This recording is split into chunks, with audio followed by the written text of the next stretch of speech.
us. Let's check in on what the weather is doing. Carol has all those details. Good morning to you, Carol. Oh, it's Sarah indeed. Carol, you changed. Sorry. A surprise Carol this Sarah, morning. good morning. Good morning to you, Ben and Nina. Morning to you at home as well. Yes, the weather's certainly been causing a few headaches over the past few days. It's been very wet for the first week of November. We've still got flood warnings across parts of southern England, west of Scotland as well, but something a little bit drier today. So some sunshine around, but also blustery, heavy showers moving through pretty quickly on those squally winds. Thank you, Sarah. I'm so sorry, Sarah. I hadn't turned to look at the screen, and there you are, of course. Nice to have you with us this morning. I'm sorry to call you Carol. I'll be in forgive trouble. you, just this once. Good morning to you, Nina and Ben. Yes, the weather has been causing some disruption for the first week of November. It's been really very wet. We've still got flood warnings in force from the likes of Devon towards East Sussex and also for parts of Western Scotland as well. So a lot of lying surface water around, still some flooding problems. But today, well, it's going to be a little bit drier. There's going to be a mix of some sunnier, drier intervals and scattered heavy showers with some squally winds around too. And then as we head through Wednesday night and on into Thursday, then, well, we've got low pressure still sitting up towards the northwest, still quite a few isobars on the chart, so a breezy spell of weather towards the end of the week, but also a very mild one, and that's because we're going to be drawing in those winds once again from a south or southwesterly direction. The orange colours there you can see returning to the map. So as we head through Thursday and into Friday, some rain mostly in the north and the west, but thankfully things looking drier further south and east, and we could see temperatures widely up to around 16 or 17 degrees. So an improvement in the weather through the week ahead. Ben and Nina. And still reasonably warm, isn't it? Thank you, Sarah. Hello, good morning to you, Nina, and Ben. Good morning to you at home as well. We've had some fairly heavy overnight rain that's been pushing its way eastwards. This is the picture this morning in Eastbourne. Still some big shower clouds around. Now, through the course of the day, there'll be a bit more sunshine working through that clouds. Good morning to you, Nina and Ben. Morning to you at home. Glorious start to the day for some of us. This is the picture as the sun has risen now in Nottinghamshire. Through the day, still some blue sky and some sunshine, but we are going to see plenty of pretty heavy showers and squally winds as well. Hello, Nina and Ben. Good morning to you at home as well. We've had a lot of heavy rain over the first week of November. Many of us still seeing scenes like this. So some surface water flooding around, still flood alerts, flood warnings in force, particularly for parts of southern England, from Devon towards East Sussex and for Western Scotland, Western Isles, Dumfries and Galloway as well. So still some really big puddles. Flooding still causing some disruption, but we do expect things to gradually dry out over the next couple of days. Morning to you. Lovely picture. Good morning. Yeah, good morning to you, Nina and Ben. Yes, I found you a little bit of blue sky out there. The weather's been really unsettled, very wet over the past week or so, but things are going to quieten down a little bit over the next few days. So some sunshine to start the day in East Lothian, but the showers will sweep in there over the next hour or so. And really through today, it's going to be a day of sunshine and showers with some squally winds, some of the showers heavy and thundery.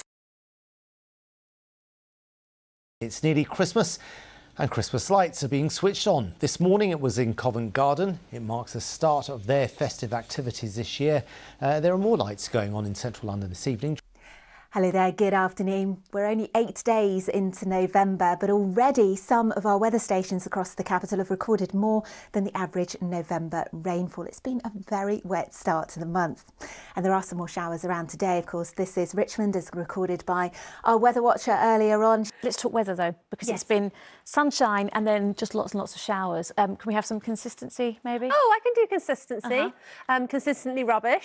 Consistently never sure whether to wear a waterproof coat or something attractive. That's the issue. Do you still have a cagoule? What do you mean? I love that word. Does anyone out there still wear a cagoule? I've got a waterproof. I've got a waterproof. It helps. It helps. I've got a cagoule with a fleece lining, really pushing the boat out. The weather will eventually get better, but still a bit unstable tonight and at times tomorrow. Let's take a look. Well, there was yet more shower dodging today, and if you thought last night's fox was fed up, take a look at this one. That was like me when I forgot my umbrella again. Although the little one's all right, isn't it? Raring to go. Now, some more blustery showers to come overnight tonight. Still quite breezy at times as they come through. Tomorrow, we should see more sunshine. There's still a few showers in the mix, particularly first thing. And then it's becoming drier as we go through the week and into the weekend. And it's still quite mild as well, with that air coming up from the south. Oh, what a beautiful picture. It is, isn't it, Sophie? I hope he found his pot of gold. Somebody enjoying the sunshine and the sharp showers today. But this was the Isle of Man. We've seen plenty of showers today and probably plenty of rainbows out there as well. And the showers have merged together to longer spells of rain in these defined lines. Look at this. One, if you got caught in those, you probably had an hour of rain, another one behind. They will tend to fade away over the next few hours. So it's all good here in Carnaby Street. Great party. I'm going to push my way to the front and go and dance with Norman, I think. Yeah, we can certainly hear the party atmosphere. Wendy, thank you. Carnaby Street there with the Christmas lights. Also sparkling away is Elizabeth, who's got a check on the weather for us. Hello, big smile. Hello, thank you. Sparkling, I like it. I'm not sure that the weather was quite so sparkling today, but I've got a really pretty rainbow picture here. We did have some brighter spells, but it was wet and windy. You really don't need me to tell you how blustery it was, how wet it was, some torrential downpours yet again, as recorded by our weather watchers. This beautiful picture here from Tower Bridge. But the rainfall totals really starting to mount up now. Some quite interesting statistics already so far this month. It's been a very wet November, possibly the wettest start to November on record. We'll firm up on that over the next couple of days or so, because the November average is 60 to 70 millimetres. But some spots have already seen that over the last just 8 days. That's more rain over the last 8 days than we saw over 3 months in the summer.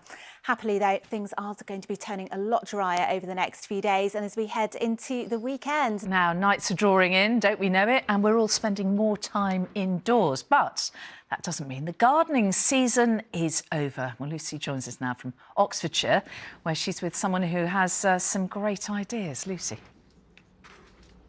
Thanks, Mary. Yes, I'm in Oxfordshire at Le Manoir, surrounded in a beautiful location by 11 gardens, no less, and 2 acres dedicated solely to a kitchen garden that supplies the restaurant here on site. It was a site founded by Raymond Blanc way back in the mid-80s. His ethos was very clear back then and stands to this day. It was very much plant to plate.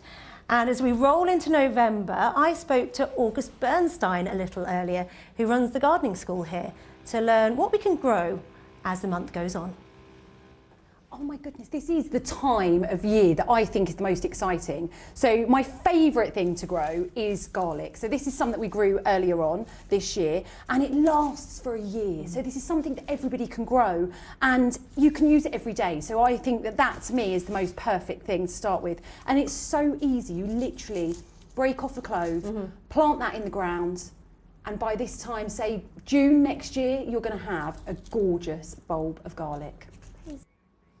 So I learned so much from August a little earlier, because even though we're rolling towards the end of the year and the daylight hours are shorter, the nights are drawing in, there's still time to grow some produce, namely garlic and herbs. And because these products are so small, these can be grown indoors, especially for those who are short of space. So they could be grown on window boxes, as well as in tiny pots on windowsills, protected by the elements. And I have to say, I'm quite glad to be protected by the elements tonight. I'm in a cosy greenhouse because it's windy and wet out there. Well, very windy and very wet in the coming 24 hours. You might not be surprised to learn that some of us have had rain on and off in the last 4 weeks. On consecutive days, an awful lot of rain has fallen. Some spots have seen over a month's worth of rain already this month. And it tends to dry up from the south as we roll into the end of the week, and nowhere near as cold as it could be this time of year, staying very much on the mild side for November. Well, more wet weather to come, but at least the gardens and the gardeners will be happy. All right, Veer Sami in Oxfordshire, thank you very much.